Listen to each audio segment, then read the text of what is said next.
night, everybody. My name is Gabrielle Gannon. Thank you, Sylvia, so much for bringing us together, and thank you, Norma and Ellen, for making the time to do this. I know there's a lot of parents on the call. It's like 50 plus of us. So we won't spend the time to go through and say hello from everybody, but maybe if people want to just share what schools they're coming from in the chat, so we can kind of see what schools are represented, that might be helpful. And then, we can get into introductions from the district, just so that everyone knows who is with us. And then we will hear from you on, an overview of the technology and the curriculum. I see we have lots of schools represented in the chat. So Dr. Fernandez, do you want to go ahead and introduce yourself? Good morning, everyone. I'm Dr. Fernandez, Superintendent of the Jersey City Public Schools. I'm here to really meet and listen to your concerns and have an open dialogue about what may concern the parents. Together with me, I have my Assistant Superintendent, Mr. Wayne. Yes, good morning, everyone. I'm Ellen Ruane. I'm Assistant Superintendent of Curriculum and Instruction for the Jersey City Public School District. And welcome to this meeting, and thank you for calling the meeting. Okay, we also have with us Miss Maria Amoruso. Maria? Hello, my name is Maria Amoruso. I am a supervisor of English Language Arts for grades K through 5. Hello, everyone. And Ms. Estromera? Hi, good morning, everyone. My name is Jennifer Estromera. I'm one of the mathematics supervisors for grades K through 8. Okay. And on the district side, Mr. Amolo, John Amolo? Good morning, everyone. My name is John Emelo. I'm the Social Studies Supervisor for grades 6 through 12. And Dr. Galano, are you on? Yes, good morning, everyone. I'm Dr. Galano, the Division Director for Division B schools. PS 37 is a Division B school, so it's one of the schools that I oversee. Okay, so. Wonderful, thank you. We really appreciate it, like I said. So do you want to give us maybe just a brief explanation of the district philosophies, goals, and current initiatives when it comes to technology usage in the classroom, both instructional and non-instructional? Okay, well, non-instructional has to do with record keeping, and as technology has become available, we are standardizing processes from scheduling substitutes to employees to purchasing and all that, but that really is an operational sense. And so that across all the departments, we have been digitalizing and putting in systems that really brings us into the current century in terms of technology, and there's always something to learn. So it's really moving forward and using technology to supplement or to really do the non-operational end of operations when it comes to clerical, fiscal, and that management and personnel. When it comes to instruction, technology is a tool used in learning. As you know, all the mandated assessment is now online. So that is part of the move towards technology, as well as having online resources. But I just want to affirm to everyone that all our materials, our core materials, curriculum, has a physical book and workbooks, especially in the primary grades. So while resources are available online, they are also have copies in the classroom. And so technology is supplementing the instruction, but there are actual materials. So it is a balance between the use of technology to supplement learning, but it really is more of a supplemental tool, just like a notebook would be or pencils. It does not drive the learning. Learning is driven by the various curricula in all content area, which is board approved as well. And that is aligned to the New Jersey Student Learning Standards. And that really is what guides our learning. Ms. Ruane, is there anything that you'd like to add? Yeah, thank you, Dr. Fernandez. First of all, Sylvia, we would like to thank you. We would like to thank you for coming to us with this concern, because as a result of the concern that you have and shared with other parents, we took a look. We took a look at what we're doing in the district and what our technology is aimed to do. So we became we are reflective. We are always reflective about the use of technology. So what we're trying to do is have a balance between a core and supplemental programs. We are giving recommendations on frequency of implementation. We have strategies for the use of digital platforms to promote active learning, a balance between technology-assisted learning and traditional hands-on instruction. And we're looking at opportunities to refine, consolidate, or replace platforms, and also professional development needs related to the use of instructional technology. Thank you. Thank you both so much for that. Oh, Sylvia, are you back with us? Yeah, I can finally hear. Sorry. Thank you so much, Gabrielle, and feel free to jump in, Gabrielle. And were these the welcomes and the introductions? Yep, we haven't gotten to the questions yet. Okay, great.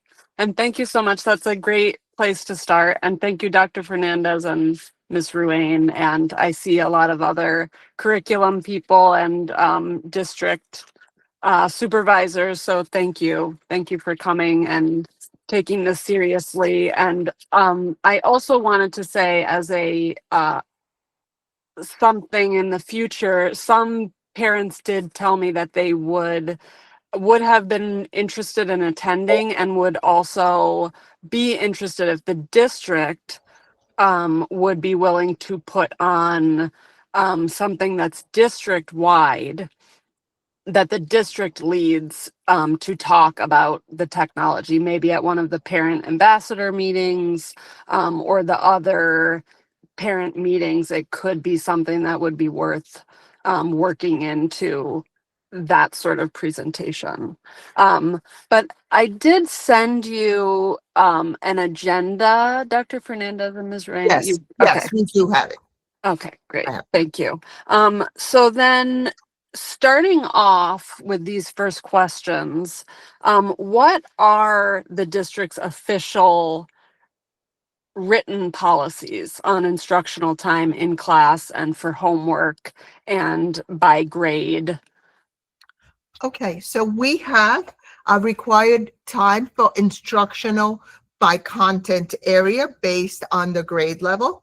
So it is based on our curriculum. So each content area has their specific curricula by grade level, all across all content area. And it has recommended uses for technology as a supplemental to each of these areas of learning. And it is focused on the mastery of specific standards based on the grade level and the content area.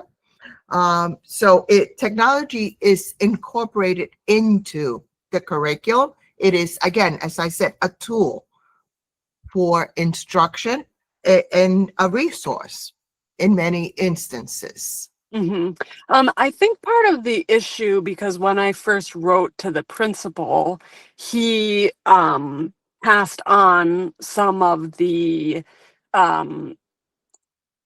some of the curriculum statements where it's written.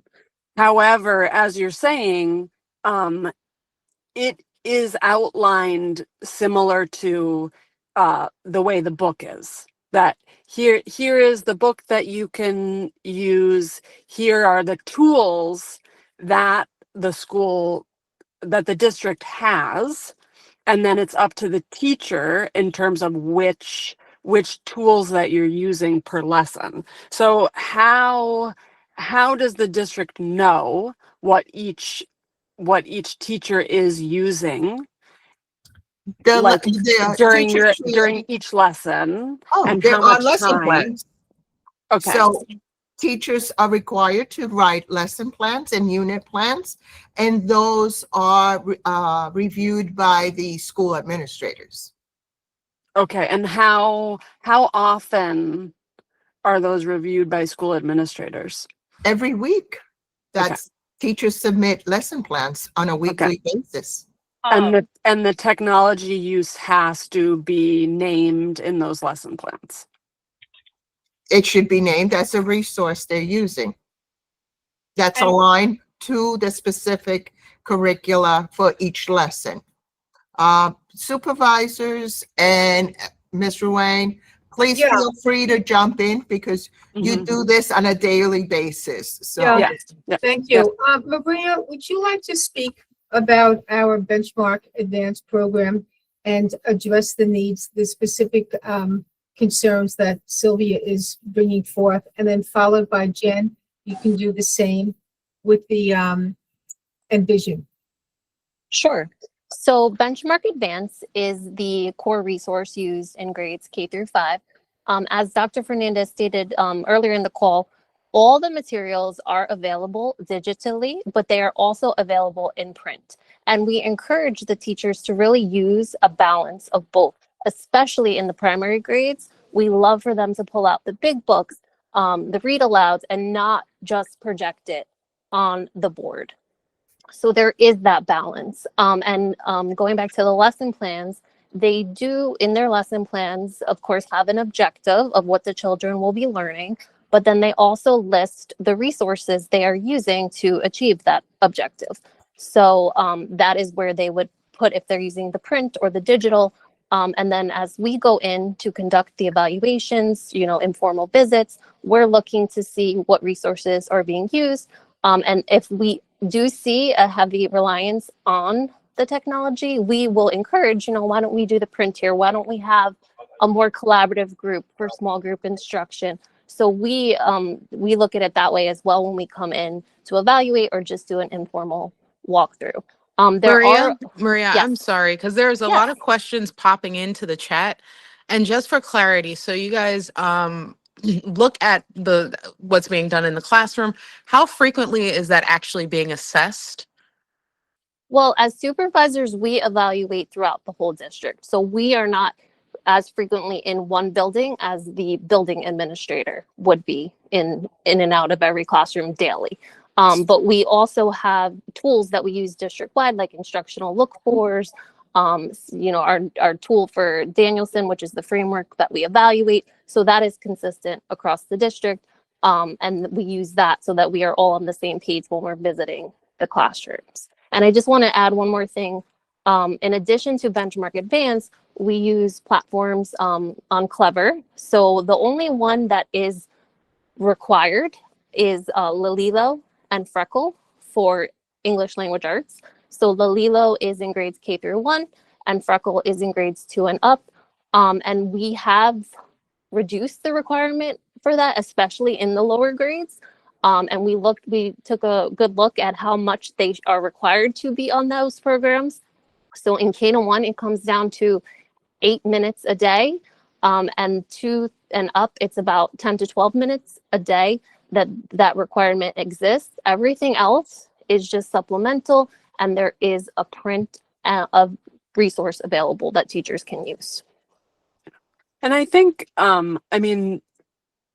I can't toggle between the questions right now and lead the meeting, but also I think I want to move through the agenda for everyone. Sorry, but I think part of what is going on and why it's so important to have this meeting is because I know that there may be policies, but I think what we're all experiencing is that our kids are spending a lot of time on computers. And so the reality, and that's why we asked, and I know some people who worked in technology have said that it is possible for the district to go in and look at accounts to actually see how much time kids are spending, how much time the smart screens are actually on and being logged into and used. And a lot of us are noticing, I feel as though, particularly with my sons, that they are getting caught up in technology. And even when they are at home, we are trying to control technology, and they walk over to computers just all the time. Like at home, they'll be walking over to their school computer and just getting on, and it's not something that they were doing before. And we know that people are saying, I mean, school districts say over and over, well, there's no substitute for parents being involved. But the reality is you can't watch your child 24/7. And that's why a lot of us prefer paper assignments, because we're aware of how difficult it is. So I just want to acknowledge that, so that the parents feel as if maybe we're starting with that baseline understanding, and why you're going to see a lot of comments as you're talking about this is not happening, because there's a lot of frustration about, well, the policy might be this way, but we are seeing other things. Our kids are coming home and telling us they were on YouTube. Our kids are in gym telling us that there was a substitute today and they just put on the smart screen in the gym. That, all of these ways that it's just kind of, and you understand that it's an easy way of keeping kids occupied. But at the same time, it's causing issues. But anyway, I just want to move us through. Sorry, go ahead, Ms. Ruane. Yeah, Sylvia, and I can speak for the superintendent and Dr. Galano and the supervisors, and we understand what you're saying, and we can see the comments coming up on the screen. However, I think it's important to realize that what we are sharing with you today are the practices that should be implemented in the schools. Dr. Fernandez, in an earlier email, Sylvia, did say to you that there was going to be a document that was going to be shared with the principals as a reminder of what it should look like. So when we're talking, I'm talking from a district perspective. When these programs are adopted and teachers receive PD in them, and the building administrators receive professional development on it, there are guidelines for what we are suggesting the use should be. So as I said, we thank you. Dr. Fernandez and I had this conversation because this became a reflective activity for us as a district to relook at what's out there, subject by subject. And I can safely say to you that, and I'm saying it, and I'm sure the superintendent will reinforce it, there is no reason why any child should be on the screen all day long. That is not a practice that is being condoned by the district. We have certain guidelines that we share with the schools. We talked about, Maria talked about Lalilo and Freckle. These are district-wide supplemental programs that, yes, we are able to access grade by grade and school by school what the use is. The building administrators also have the same access. Supervisors, instructional specialists are in all of the buildings. However, there's not a supervisor per building. So when we go around to support, to guide, to work with the administrator, the guidelines are reviewed. However, each and every day at the building level, it's the building principals and the building assistant principals, vice principals that need to monitor this. Dr. Fernandez gave one good example about lesson plans. This should all be in the lesson plans, and the building administrators are looking at it. Maria, just before we go on, and I think it's important, Sylvia, just to give you and our partners, all the parents and guardians on the screen, let's give one example of when you're talking about Lilo and Freckle, and then Maria, you're Maria. Jen, I also want you to give the same when it comes to Success Maker for Envision. And again, it's important, parents, to realize everything the teachers have, no, most materials, it's digital and it's in print. And we're always suggesting a hybrid. There is no way that we are saying all of this has to be delivered digitally.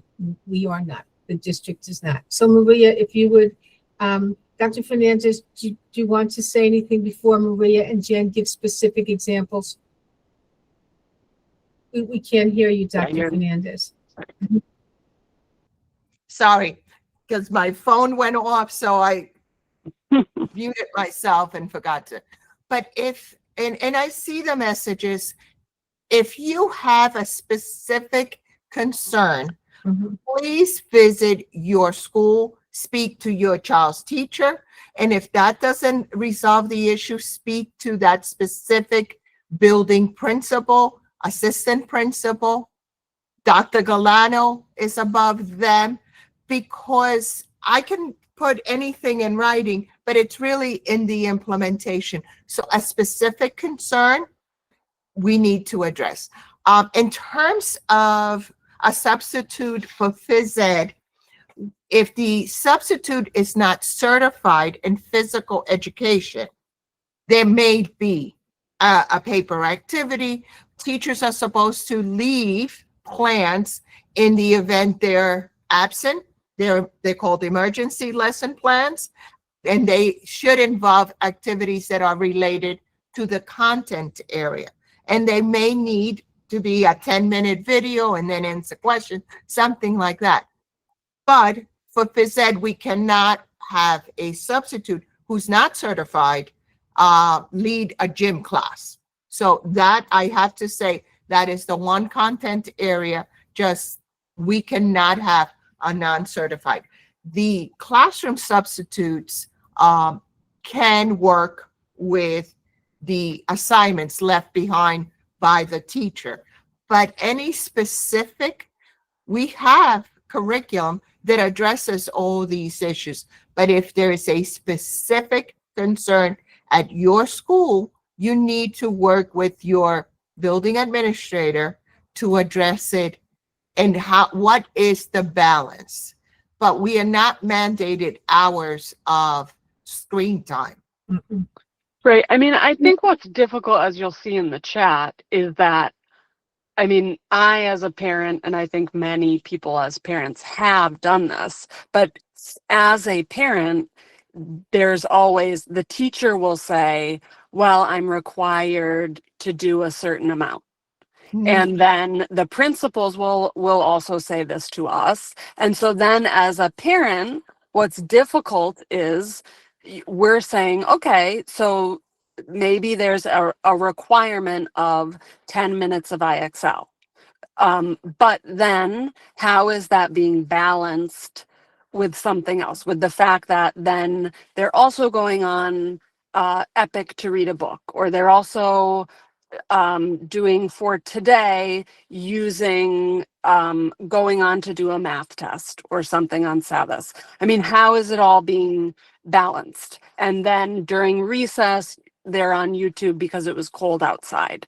And so then, and kids who are on Casper, which I think has changed, were also being allowed to, after they finish their homework, go on screens. And there are no district settings that, which is another thing that we've talked about and was one of our questions. There are no district settings for not like barring certain programs so that kids There are- I'm sorry to interrupt you. Mhm, go ahead. If you've seen a child come across a program, and sometimes parents will say, this link will, children can circumvent our filters, Right. but we do have filters. YouTube is the one that there are a number of instructional resources that may be used, and doesn't have, but other than that, we do have filters on our devices, on our website. So Mhm. Yeah. And so, I mean, getting back to our questions, can the district provide real data on the actual time on device per student? Like, do you have that information somewhere? we have the information, how much time they're using on programs, yes. And I really, there are not that many that are exceeding the recommended. There may be students who have fallen behind or want to push ahead, who may be using more, but there is not, we do track the amount of time spent on our recommended programs. But what about for something like per student?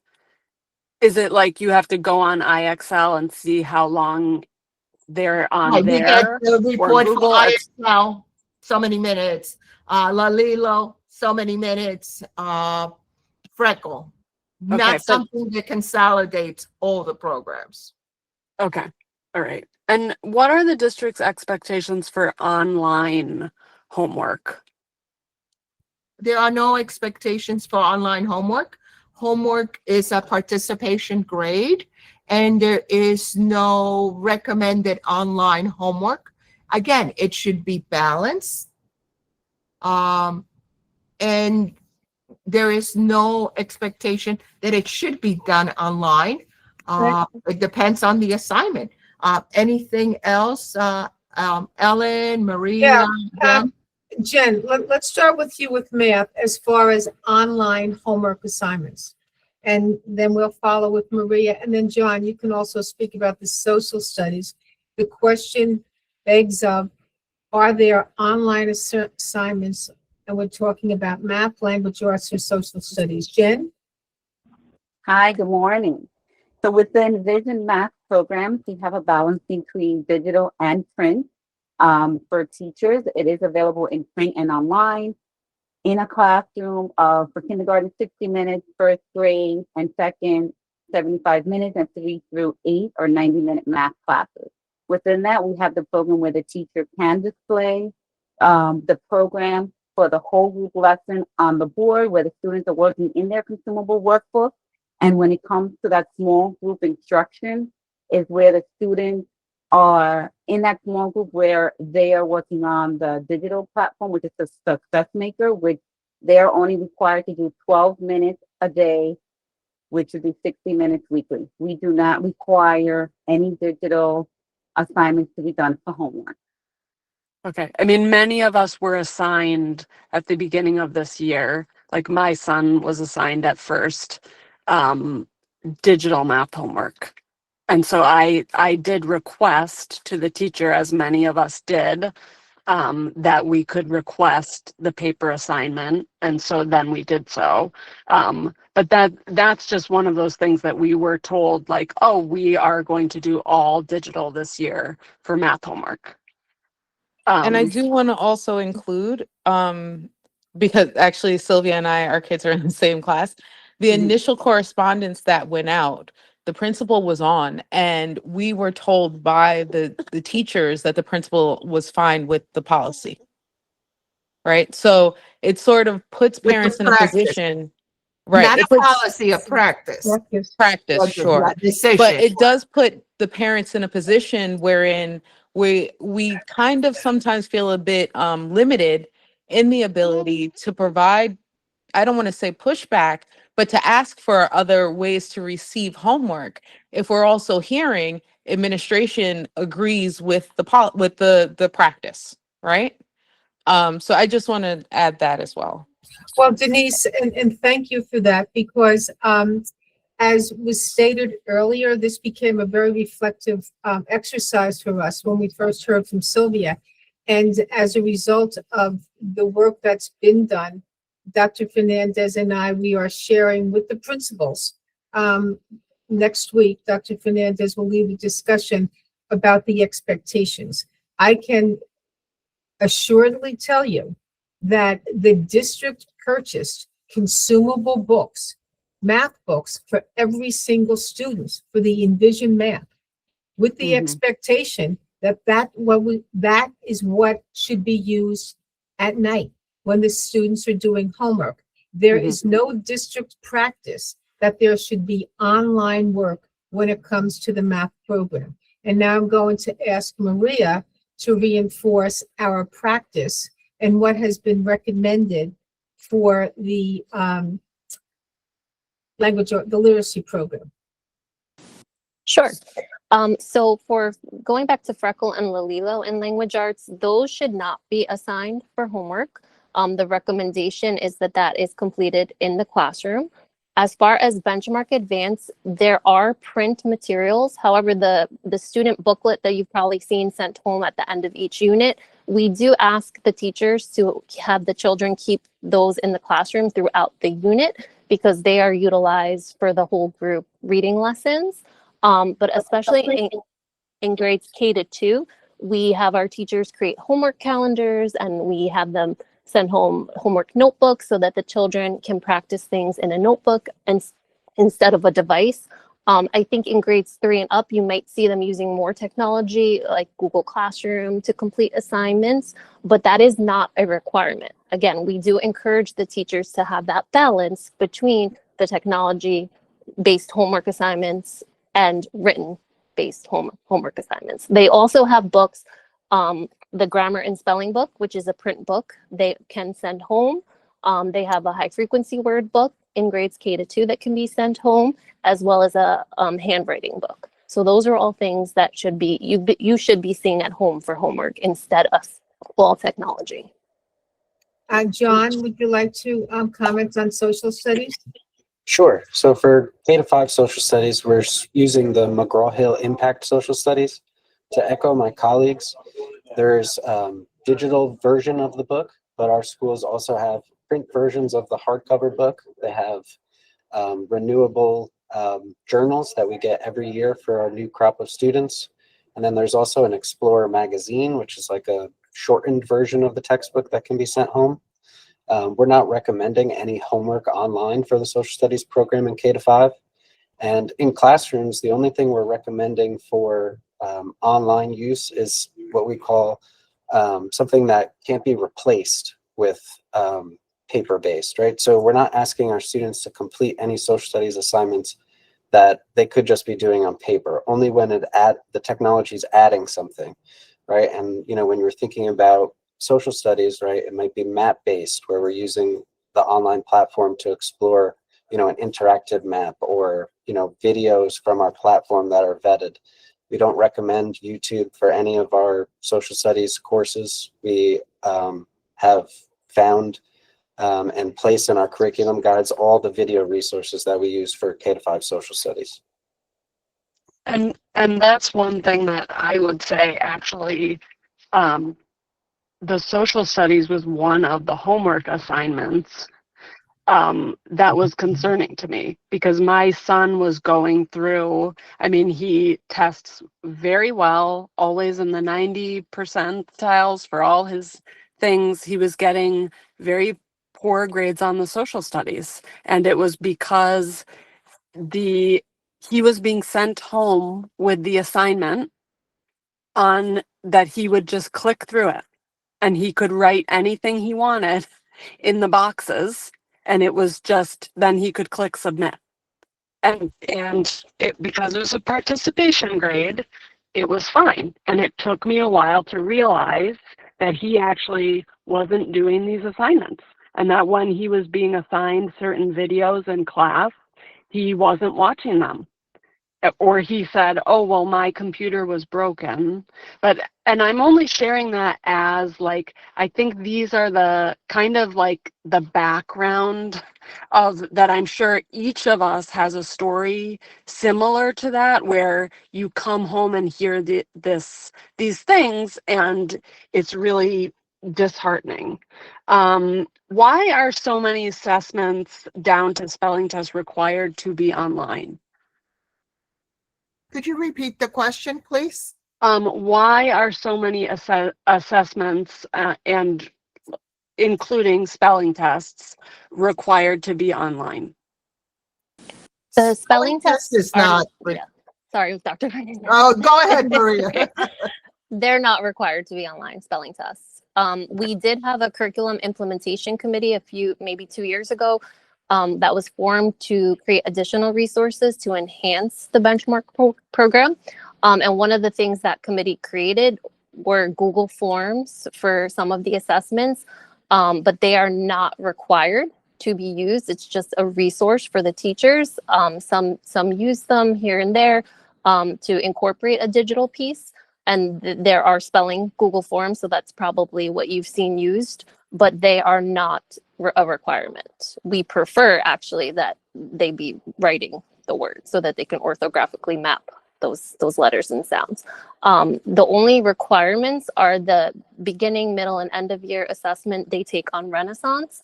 That's STAR Early Literacy, STAR Reading, and that is really because all that data is then housed in one general place for us as leaders to view and see how children in each school and each, across the district, how they're doing by subgroup, etc.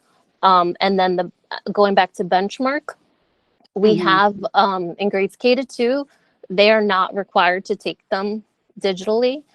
In second grade, we start to ask them to do it digitally towards the middle of year, because we want to start preparing them for third grade when they begin taking those state assessments that are digitally assessed.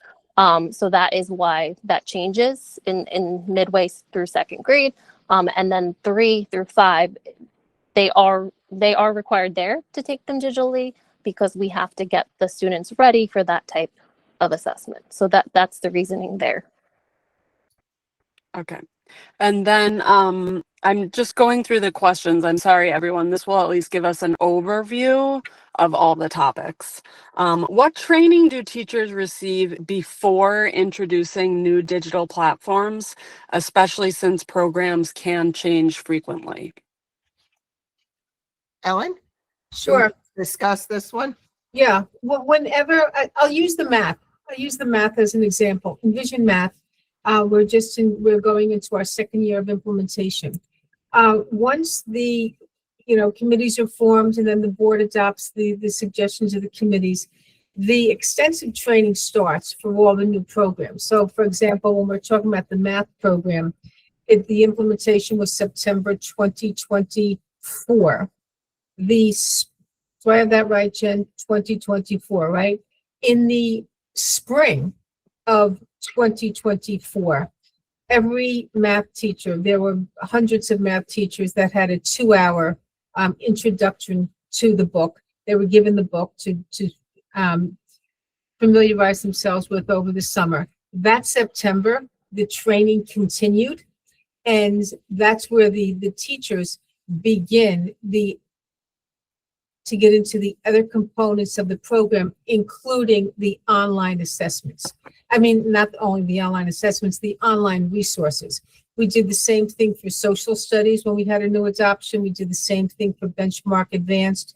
So a lot of times, due to the timelines, the teachers are receiving the materials shortly before the students are receiving it. But there are opportunities for the teachers to be trained in this. Once the program starts the implementation, Sylvia, the support is given to the teachers and to the schools, so the teachers are current and comfortable using the online resources. The online resources are always, and we're talking from a district perspective, those that are approved by the district, not individual programs. For example, IXL is at some schools, not all schools. I'm specifically talking about the training for the district approved resources that the teachers do have the training. We don't have pilots, and one of the questions, do we have any pilots coming in next year? No, we're going to have an ESL adoption next year, but there'll be no other pilots when we're talking. We don't have pilots. We have adoptions, and we don't have any new adoptions with the exception of some ESL and bilingual materials for implementation September 2026. Okay.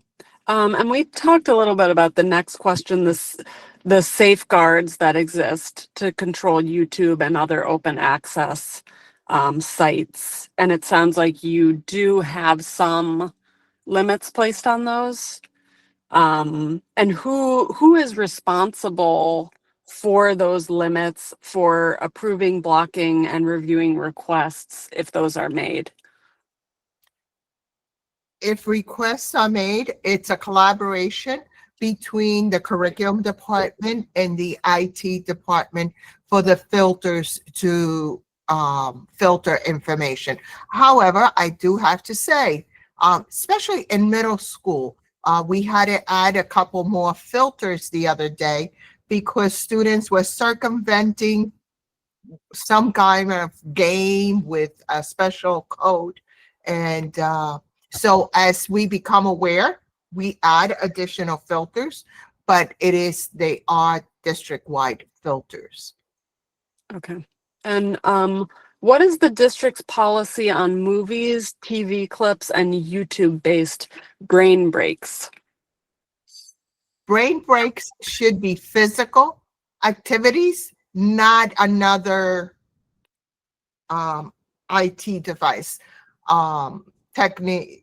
I mean, sometimes if inclement weather, they may have to be inside, or the cafeteria may have to show a movie because it's just frigid or wet. That's a possibility. But the idea is to incorporate physical activity by movement within the school, even if it's walking around the gym, half the time in the cafeteria, half the time in another activity within the building. Specifically, brain breaks should be a physical activity of conversations, movement, not sedentary. Mm-hmm.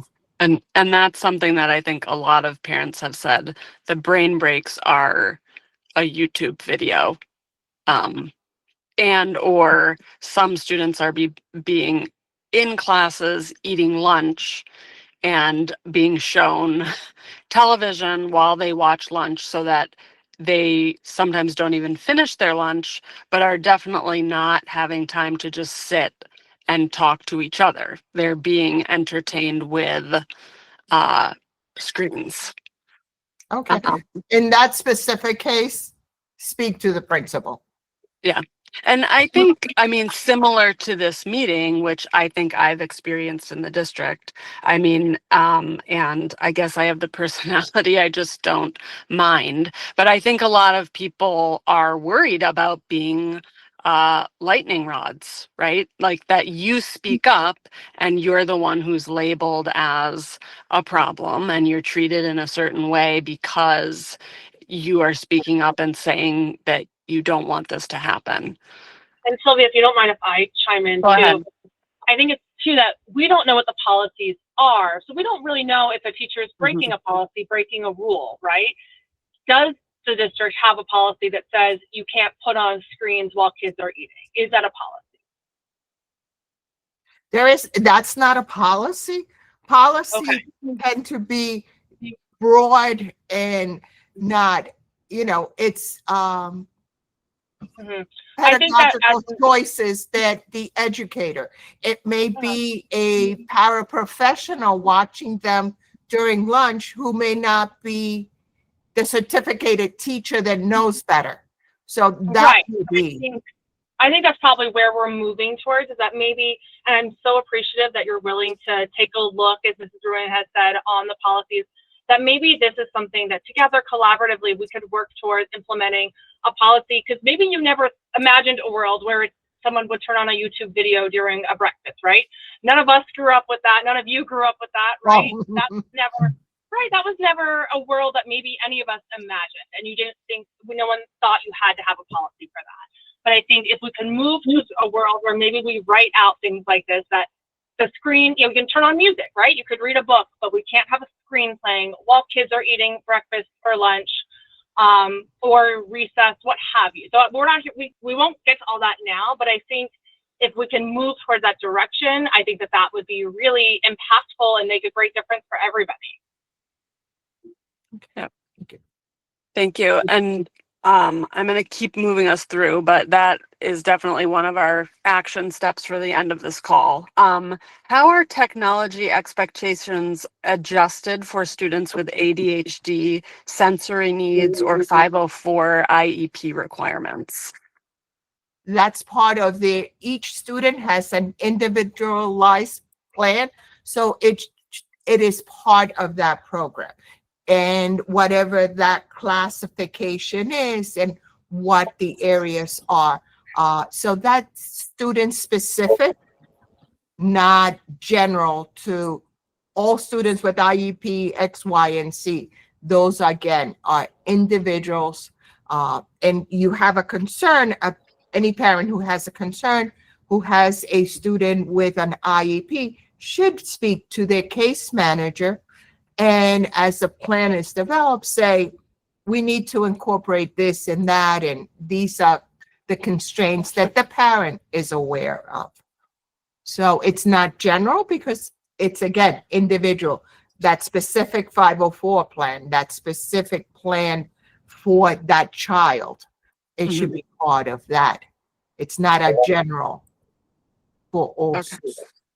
Okay, and then how does the district evaluate whether a digital tool is academically effective? Yeah, Maria, you want to take that? Yes.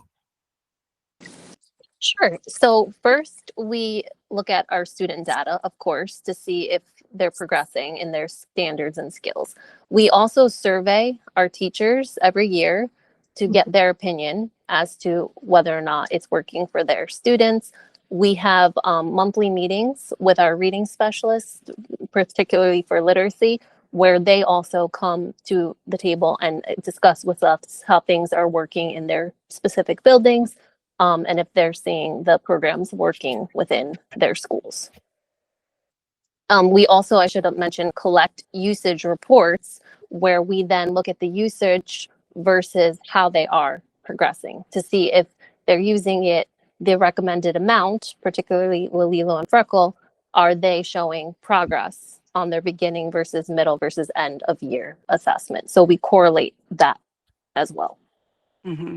And just a question, because one of the things that I've noticed is like for certain kids, they're receiving private instructions and private tutors. So how do you control for the fact that some students might be receiving, like, do you have a certain awareness that certain kids might be better to monitor in terms of the program's effectiveness because they are more likely not to receive private instruction and be more of a control group? Or do you have a control group for some who are using the programs and some who are not, that would give you a better idea of what is the actual program and what is not? When you say private tutor or tutoring, what do you mean? If a parent is taking their child to a private tutor or something like that? Well, we monitor achievement and we monitor their success. So if a child is not making progress as necessary, we provide, and that's how small group instruction is used.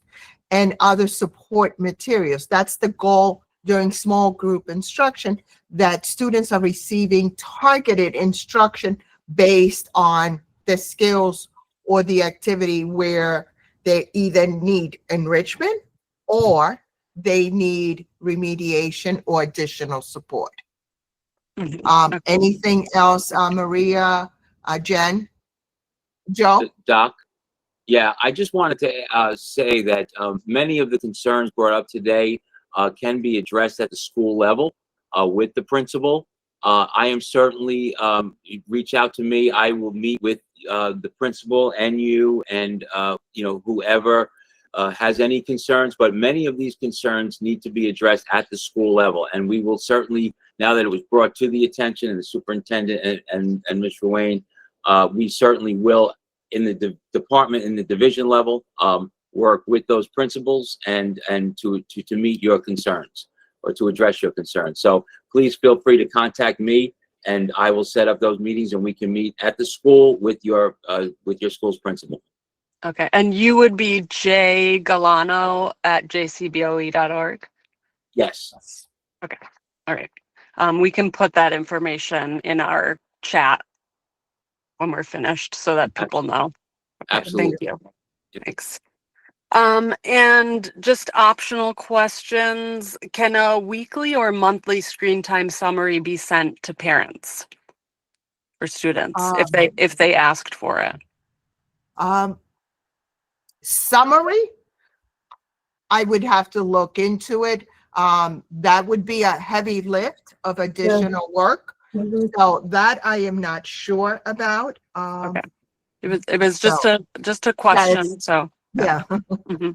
Yeah. Sylvia, And go I ahead. do need to say that Dr. Galano gave we have his name, and because he's I see that the parents on the screen, that Joe oversees their schools, but there's also two other directors or three other directors, and two directors and associate superintendents that could Yes. also be contacted. Dr. Fernandez, I'll give those names. It would be Dr. Savino, Mhm. be Magda Savino, it would be Terry Watkins Williams, and it would be Jamie Morales, depending Okay. on what schools we're talking about. The district website has the schools Mhm. associated with each of them. So Right. but if at any time you have my email, I will forward the information to the appropriate personnel item, that handles that's if it's specific to a school. Okay. Thank you. And I mean, oh, go ahead, Julie. Sorry, I just had a follow-up question about the reading intervention piece. I actually am a reading interventionist, and you mentioned that the reading specialist has a say in your monthly meetings. They're part of this kind of collaborative way to assess learning, online learning. So I'm just wondering, when teachers do interventions or support or small groups, are they using digital platforms, or are they actually using books and kind of pencil and paper kind of work? Books and pencil and paper work. And all of our reading specialists were also trained in Orton Gillingham methodology, so they're utilizing that when they pull out children. It shouldn't be the digital piece when they are meeting with their students. Is that just for the reading specialists, or is this the small groups happening from the teachers, the ELA teachers? The teacher small group instruction is teacher led, no device. Mhm. It's just the device would be used as a station for a small group of children that is not currently being seen by the teacher. And that should only be a small group, maybe 5 students, and the rest of the class should be engaged in a hands-on activity during that small group time. But the group that is with the teacher should not have a device. Additionally, we trained paraprofessionals and hundreds of catered to teachers on the Orton Gilliam training as well. So hundreds of our primary educators have been trained in Orton Gilliam techniques. Thank you. Yeah. Sylvia, can I make a request? Go ahead. Mr. Rain and Dr. Fernandez, I wanted to say thank you. And I really appreciated your comment, Mr. Rain, that, you're looking, because of this, you're looking at your policies and thinking about different guidelines and recommendations. I think it might be really helpful, as you've seen from this call, there's a lot of different concerns. If there's a document that parents could see that talk about sort of changes that you might recommend, and obviously this is a evolving conversation, but if we could kind of see first steps of, here are some changes or additional guidelines or policies that you will recommend to each school and the administrator, so that we can see sort of from the feedback you've gotten so far how you might change some policies. I think that would be a great first step to sort of see some concrete action. And then we as parents can try to come together and give some additional, written and organized feedback to help you streamline those even further, just as a takeaway from this meeting. We'll share documents with the school administrators and the teachers, and there will be some communication and sharing of documents with with everyone in terms of Okay. And I think just what would be super helpful is to see, so it's highlighted if there are changes or, things that are further revised as a reflection of this discussion, so that we can appreciate any like new changes from what was already in place. I think for me, part of this, what this meeting does is it will be more guidance of recommendations. These are the guidance to put it in, memorialize the expectations. Like the small group will be teacher-led. Homework is not homework. It's not digital. That type of memorializing what is already in our curriculum, because I think there may be uneven implementation. And so it would be collating all that information into streamlined documents that may summarize some of that. It's where I see it right now. So it doesn't mean it won't continue to evolve, but I can't give you a timeline like next month or next 3 weeks, we will have all this. And these are ever evolving practices and pedagogy. And so what is in the student's best interest? And as with anything in life, it's about balance with, physical activity, online learning, paper and pencil. So verbal interactions with the cell phone policy was the idea of, again, let's promote more conversations. The idea is to keep students engaged with one another. I do need a hard stop because I planned another virtual meeting at 12:30 that I said I would be a few minutes late, but I do have to jump to another meeting in a few seconds. So, Can I just say one thing? I'm sorry, Sylvia. As Alyssa indicated, I think it would be useful for parents to be able to see whatever is memorialized by the district, so that we can also, we're being told a lot of this can be handled at the principal level. If we don't know what the recommendations are, how do we go to the principal and say what's happening in the school is not true to the guidance that's being provided by the district? So I will make the request, and I'm sorry, Sylvia, but I'll make the request and urge and ask that the district provide this information to the parents. Because if you view this as a situation of the parents being the ultimate customer of what the services that the district is being provided, we should be armed with the proper information so that you don't have to spend an hour on a Wednesday explaining to us the guidance that you've provided to the teachers and to administrators. Part of the problem is that we are kept in the dark, right? And it'll be useful if we can have some sort of transparency coming from the district to the parents. And the other thing, one last thing I want to say is that we're being told that a lot of this should be done by the principal, and that these are concerns that should be happening with the principal. The problem is we have representation across the district. So that means this is not specific to one school. This is specific to the entire district. And I just really wanted to urge that because part of the conversation started veering. And I want to make sure that we're all on the same page. We're all in this conversation for the same reasons, because we're all seeing the same sort of thing. Thank you for your time. I'm sorry. I just wanted to say that. Okay, thank you. It's a legitimate concern as a parent, and we will strive to be as transparent as necessary. Yeah, and I would also like to say that often the people who complain are the people who care the most about the district and about the kids. And I would consider us the canary in the coal mine in terms of not every parent can be on a call on a Wednesday.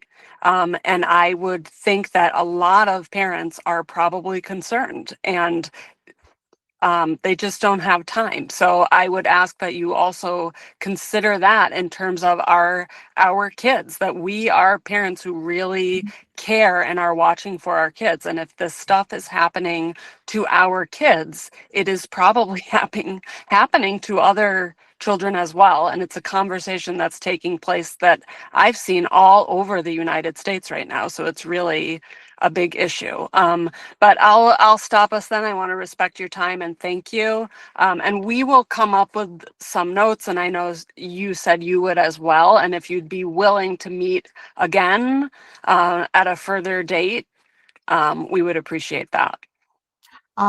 Thank you, parents. Ms. Jackson, thank you so much. We've met over the years. You've come to my office. You know, I'm open to discussions. I've come to the school, you've come up here. And so it's not an issue. At heart, I am a teacher. And as a former primary teacher, I'm used to speaking to parents, especially in the old days when parents were outside picking up their children every day after school. So a couple of minutes here and there, but I still realize that, transparency and that commitment that we have, we need to be sharing it, and dialogue works both ways. So we are open to that communication. And so my takeaways, if you saw me turn around and write things, are things that I will be addressing with all the administrators before. And so will be shared with everyone in the district, not just one specific school. But again, if there's one specific question, I'm going to, refer you to that school or that child if it's a specific IEP. But that being said, thank you so much for this meeting and for being the connector between your community and the educators at the district level. So we're here for it. Yes, thank you. And thank you for all the parents who have attended as well and took time from their day. Thank you. Thank you. Have a good day. Bye. You too. Thank Thank you all. you. Have a nice day. Thank you. Bye. Thanks, Sylvia. Thank you. Thank you, Sylvia.